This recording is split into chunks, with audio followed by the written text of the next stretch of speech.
ایک اور جگہ فرمایا الم نجعل الارض کفاتا احیاء و امواتا واسقیناکم ماء فراتا، لوگوں تم دیکھتے نہیں ہو ہم نے زمین کو بنایا کفات کے میں نے سمیٹنے والی، احیاء و امواتا، زندوں کو بھی اور مردوں کو بھی، زندے اس کے اوپر رہتے ہیں، مردے اس کے اندر سماتی ہے،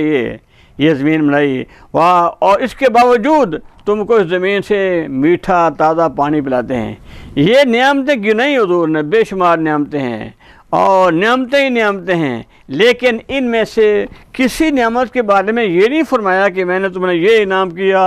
یہ زمین دی، یہ انعام کیا، یہ نہیں فرمایا، بس نعمت ذکر فرمائی تاکہ انسان غور کرے، سوچے، اللہ تک پہنچے اور معرفت حاصل کرے۔ لیکن ایک نعمت ایسی ہے، ایک نعمت جس کو اللہ نے اس کا گنایا ہے، احسان جتلایا ہے، معلوم ہوا کہ وہ نعمت ان تمام نعمتوں سے بڑھ کر کے ہے۔ وہ کون سی نعمت ہے؟ وہ نعمت ہے حضرت محمد رسول اللہ صلی اللہ علیہ وسلم کی بعثت و تشریف آوری کی نعمت۔ فرمایا لقد من اللہ علی المؤمنین، لقد تاکید کے ساتھ، بلا شبہ ہم نے بڑا احسان، اللہ نے بڑا احسان کیا علی المؤمنین، ایمان والوں پر، اذ بعث فیہم رسولا من انفسہم، جب ان کے اندر انہی میں سے ایک عظیم الشان رسول کو مبعوث فرمایا۔